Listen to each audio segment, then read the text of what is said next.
Hey, good morning, everybody. Judea Hartley here. Happy Wednesday. That's a Wildin' Out Wednesday that we're having right here on the one and only AM show. All right, you guys, I am so excited for what's about to go down because at the top of the show, Nadine and I teased that we have an incredible guest meeting us today. And I am super excited to dish everything reporter-wise, news-wise, entertainment-wise. Definitely, she is the CEO of her own company, and she's joining us via Zoom all the way from Atlanta. So without further ado, would you show your love for my girl, Miss Resell Larthridge?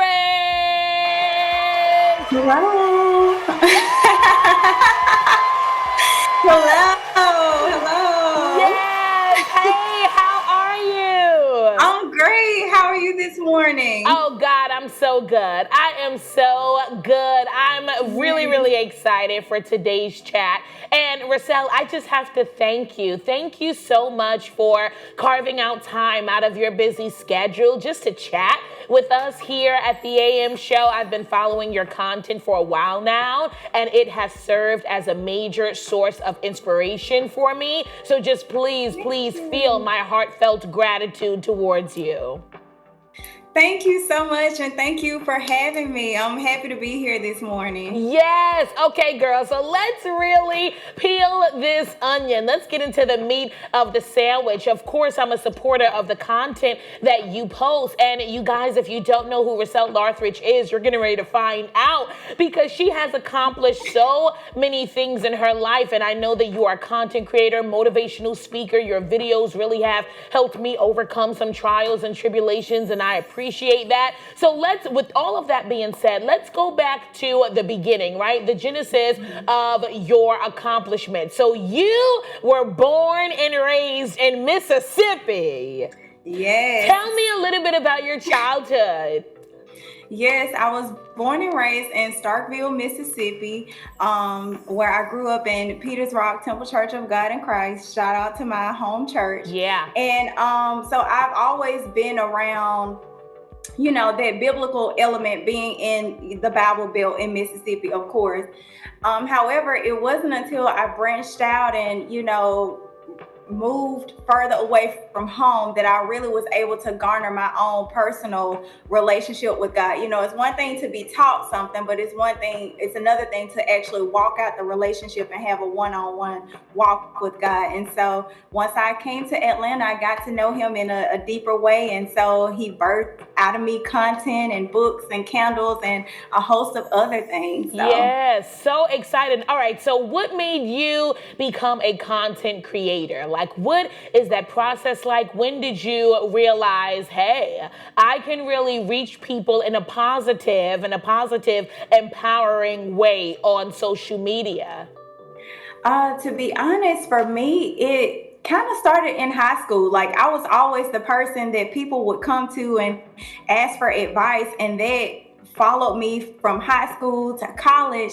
And so when I moved here to Atlanta, I just felt a pull, to give advice in a more public way via social media. And so I was like, okay, God, this is out of my comfort zone, but hey, I'll do it anyway. And so I began to post content via social media, mostly on, Instagram and TikTok. And I began to get a really positive response from it. And, it touched lives. And, I've even had people to contact me and say, hey, I was in a really dark place. Your video inspired me. I was, contemplating suicide. Your video really helped me. And so, being able to touch people in that way is amazing, and it's been mind-blowing for me.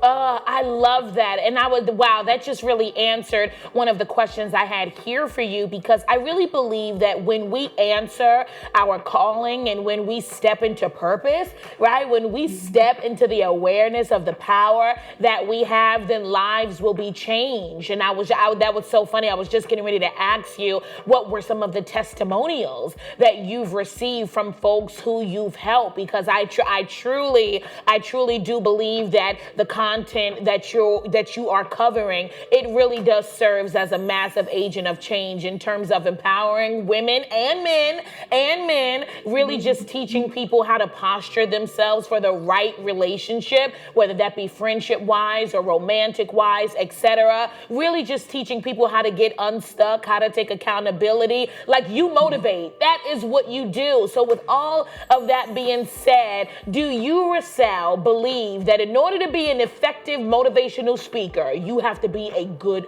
person? I wouldn't necessarily say that. I believe the term being a good person is left up to one's interpretation. However, I do believe in order to be a motivational speaker, you have to have some form of vulnerability in sharing your own experiences. So in order to motivate someone, someone may need motivation in an area that's different than what I'm familiar with. However, they may identify with someone who's been through something similar, who can help them get out of the situation that they find themselves in. So motivation can spring from many different wells. However, I find that for me personally, my motivation to speak to others is drawn from my own life experiences and being vulnerable and sharing the wisdom that I've learned from those experiences. That's interesting that you mentioned that, especially that good person description really being left up to one's own interpretation, because I really believe that in order to effectively do certain jobs, certain jobs in life, I do feel like you have to have quality character, right? Like some of these roles in life, a motivational speaker, if you really want to be effective and have longevity and have real impact, not just surface based, you got to really have integrity. So motivational speakers, pastors, teachers, parents, like some of these roles and job descriptions that we fulfill, I do believe that they in some way demand for us to show up as a quality filled person, really just take an inventory of who we are and how we can be better. Now, speaking of taking inventory, girl, you and I have something huge in common. So you attended Mississippi State University, right? Of course, out there in Mississippi. And I attended Hofstra University here in Long Island, Hempstead. And we both obtained degrees in journalism. So Yes. I love that. I was fascinated when I read that, because I've always been such a storyteller. So I want you to talk to us a little bit about your educational pursuit in journalism, and why did you select that concentration? Well, actually, I started off as a theater major, and Oh my God, me too. I was in like my third year, going into going into my fourth year of college, and my academic advisor told me, "Hey, this next class that you need in order to graduate, they won't offer this class for another 2 years." And I was like, "Say what now? No, ma'am, no, ma'am." So in order to graduate on time, I had to change my major to journalism, which allowed me, to graduate on time. And, being a storyteller is at the heart of who I am. So I felt like it was a natural transition to go into journalism. And so moving into journalism, being from Starkville, Mississippi, the media markets there are very small. And so I was like, God, what am I supposed to do? Where am I supposed to go? And he showed me Atlanta. So I came here to Atlanta, Georgia, and God just began to open up doors for me. And I landed at one of the biggest media companies here, which was CNN. And so I grew from there. Oh my goodness, how inspiring is that? So, Resell, I want to dive a little bit into that, because as I was scrubbing your socials and reading your bio, of course, and just being a natural supporter, I saw, of course, that you worked at CNN, where you were in charge of reporting on the top stories and breaking news. Talk to me a little bit about that hustle and bustle. What did you enjoy the most there? It was a lot of hustle and bustle. I think the thing that I enjoyed most about my journey at CNN was tapping into the inner strength and the inner power that I didn't know I had. So being in that environment, it pulled a lot out of me, and being able to multitask, being able to stand strong and to focus in environments where you may not necessarily, be wanted or feel like you should be in that position. So having to persevere really taught me the strength that I had, and it really caused me to lean on my faith more. And I feel like my walk with God was strengthened during that time, because it was a lonely place. I was coming into an environment where I was on my own and I had to learn on my own. But I felt like the right people were sent to me, and I was able to excel, through the gifts and the perseverance that I was given. Oh, when did you realize it was time to leave? What was that turning point? The turning point with me, it came at a time where I felt like I had figured it out. We're taught, to go to college, to work hard, and you'll get that promotion, and, you'll excel to the highest heights of your career. But sometimes if their environment is not for you, that won't necessarily be the outcome. So for me, after being on the hamster wheel for so long, and I wasn't getting that carrot at the end, that I was supposed to receive, I realized, okay, it's time for me to step back and, to weigh my options. And not only that, but just to get my peace back. I felt like my peace had left me. Ooh. And so my peace became my forefront. And that's what I ran towards. Wow. Oh my goodness. First of all, thank you for sharing that with me. That's so interesting. As you were speaking, the concept that really resonated with me is that many times we are sent opportunities to strengthen us, to really cultivate our multitasking skills, to really enable us to develop tough skin, enable us to be able to stand on our own, to defend ourselves, to use our words, and to sharpen our professional skills. But oftentimes I find that opportunities and open doors are blessings until they aren't. And it is okay to honor the blessing and steward the blessing, while you have it. But it is also simultaneously okay to know when it's time to transition. And it sounds like you were in that transitional phase, which you developed the courage to act on. So I commend you for that.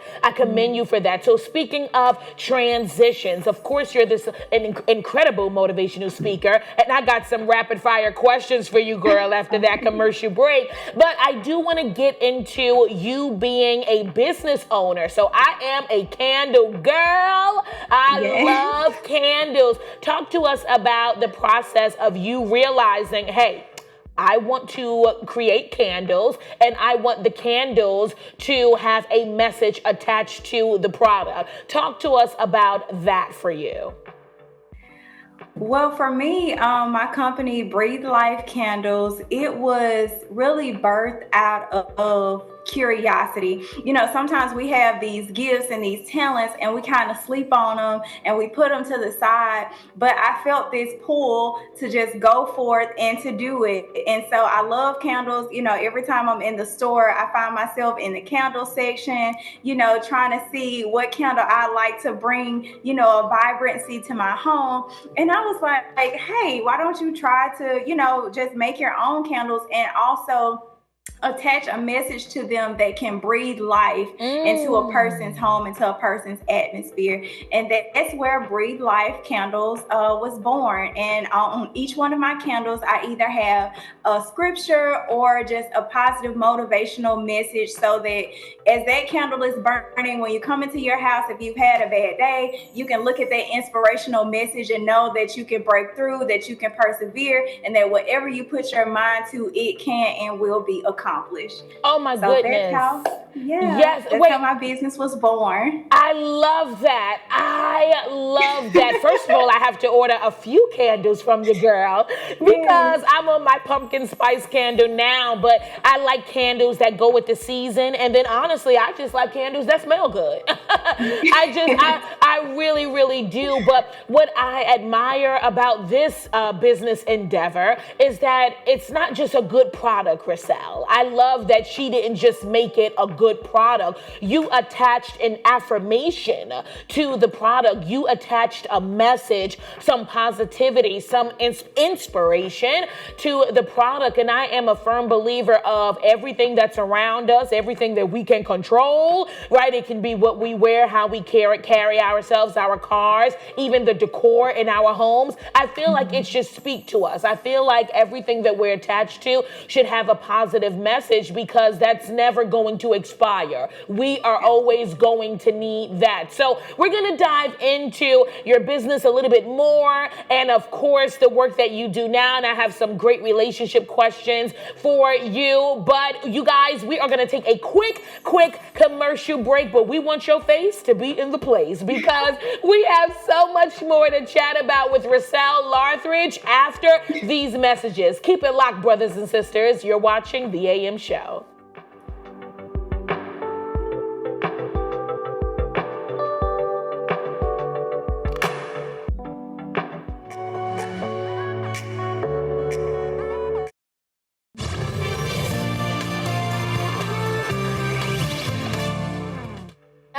There she is, our special guest for this morning, Miss Resell Larthridge, motivational speaker, CEO, writer, producer, just all of the wonderful things. And welcome back to the AM Show, everybody. All right, y'all, you're sort of in a bittersweet position right now. Bitter because you certainly missed the first part of the interview. Sweet because we got more in store for you. So right before the commercial break, Resell, you were talking about your candle business, which is entitled Breathe Life Candles, where you actually curate the candles at home. So you curate the candles at home, and then you attach a positive scripture or affirmation to the product to uplift people, which I absolutely adore. Just the last question on this. What is the actual candle making process like? Because I'm a baker, and girl, by the time I finish them oatmeal cookies and them, I'm just being honest, those peanut butter cookies, flour is on my nose. I got brown sugar on my toe. Like, everything is everywhere. So I'm curious, from one business owner to the other, what is that candle making process like? I would definitely compare making candles to cooking soul food. I love soul food, even though it's not what I should consume most of the time. But it is a very tedious process.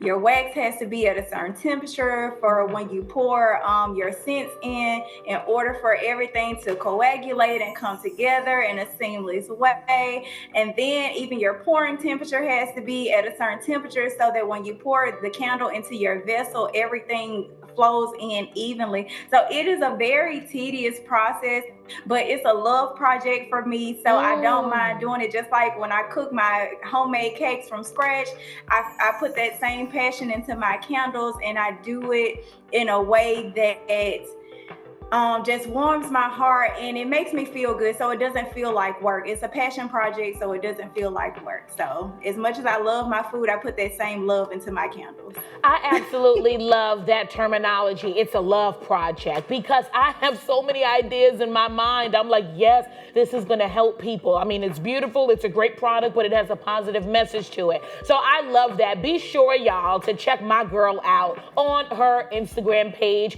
at Resell Larthridge. You guys, there goes her CGs down below, so you can grab your candle and your positivity, honey. All right, so speaking of positivity, perfect segue into what you do, right? For the majority of your viewers, your supporters, your audiences, and that is being a motivational speaker. So, Resell, for the next 12 and a half minutes, you are the therapist and I am your client.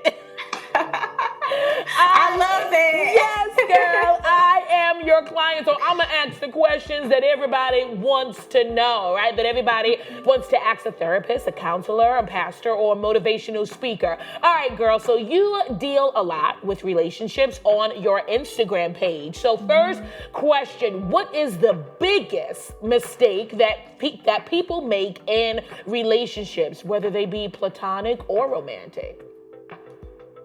Ooh, the biggest mistake from a Christian perspective, I know everyone, may not identify with Christ, but the first mistake that I made personally was not seeking God prior to entering into a relationship. And to be honest, I found that even in college, I needed to pray before I even gave someone my number, because relationships can be the biggest distraction that deter us from our destiny, that deter us from our purpose.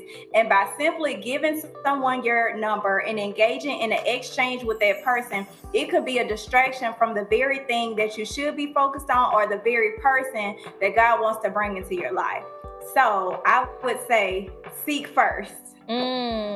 Yeah. I concur. I think oftentimes we get excited when we meet someone new, especially if we are physically attracted to them, that we just go off of that excitement. You just go off of that euphoric feeling instead of actually being logical, right? Instead of actually thinking to yourself, okay, why do I want to talk to this girl? Why do I want to talk to this guy? So what if he's 6'3", he smells like YSL cologne, he has a nose ring, right? He likes trap music like I do. Like, no, is he a good person? I don't care that his car has leather seats on the inside. Is he a good person? Is she a good person? Will they contribute to the wellness and the wholeness of my life? So I definitely concur with that shared response. Certainly, yeah, I think it's important to pray. And I also think that it's important to utilize wisdom. It's like, okay, know your why, and right? And if the other person tells you what they're looking for, listen to that. And if they tell you what they're not looking for, listen to that. You got to listen to both. I think we can save ourselves and a lot of people a lot of heartbreak. All right, so speaking of avoiding heartbreak, what are some green flags in a person? Green flags, I would say, like you said, there has to be alignment. Are our goals aligned? Is our purpose aligned? Do we want the same things? Do you want kids? I want kids.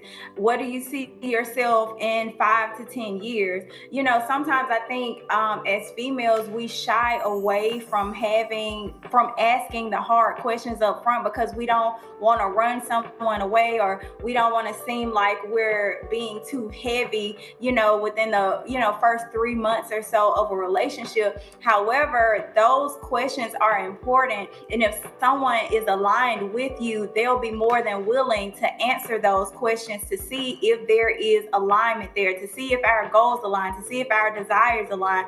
And that sets the foundation not only for the friendship in the beginning of the relationship, but it gives you a platform to step on to be able to grow into a relationship. I love that. Oh my goodness, you're so right, Resell, with women being hesitant in regards to asking those hard questions. And then, I said, no, you're so right. Oh my goodness, because I'm thinking of a few people, myself included. I think we're hesitant because we don't want to come off as pushy, or we don't want to come off as too forward or too direct. But I think it's all in the framing. It's all in the packaging. You should absolutely know where your time is being spent, with who your time is being spent, and what direction this relationship is going in. Absolutely. Like, no, don't get so excited just because he smells good and he got a lot of money and his credit score is 702 and yours is 4. Don't get too excited. You know what I'm saying? Don't get too excited that you really deviate away from the important questions. No, girl, it's the 4th date, and you have a right to ask him, where is this going, before you be 7 years down the line in a situationship with no title. Hello, somebody. Come on now. You on my street now. Hello, somebody. Hello, really? No, seriously, then you end up with the same guy, 12 years, 4 babies, no ring. I mean, how much house you got to play? So I understand. It's true. I understand that. And I got that from myself, my parents, Steve Harvey. I love Steve Harvey. He's always giving relationship advice. God, you're right. If you pray, all of those things. Like, no, you don't have to bombard him. I'm saying it's all in the framing. You have a right to know where this is going. Like, do you expect me to keep hanging out with you and I'm not going to get feelings? I'm not going to gain feelings from you? No, I'm a person. Of course I'm going to gain feelings. So I love that. All right. Oh, girl, you took me back somewhere. Okay. All right. Bring it back, Judea. It's over. Come back. Okay. It's over. Come back. All right. So we talked about green flags. What are some red flags in a person? Oh, How someone shows up in the beginning of a relationship is typically how they will show up in the end of a relationship.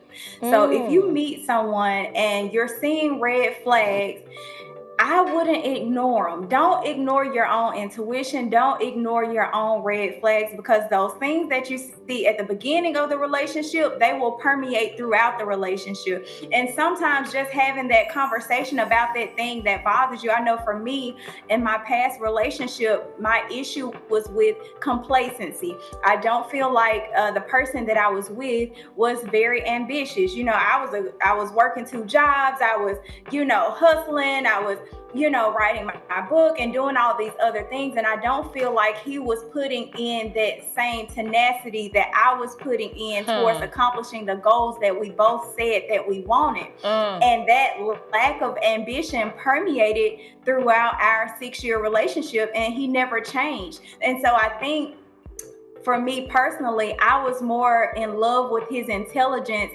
and the goals that we talked about versus the actions and what he was actually putting in towards those goals. So I Got say if it. you find yourself in a place, in a space, in a relationship where you don't see the tenacity or the ambition or the qualities that you want to see in that person early on, especially as it pertains to the progression of the relationship, try to talk about those things. Try to see if there's wiggle room for improvement Got or for it. change. And if you have those conversations and you don't see change and you don't see action, you need to start making your exit plan, It's because so that true. person does not want to change. So true. Wow, that was so good. Okay, we just have a few more minutes, but I gotta get these rapid fire questions in. So it's gonna be rapid. Okay, Resell, how should we handle narcissistic people?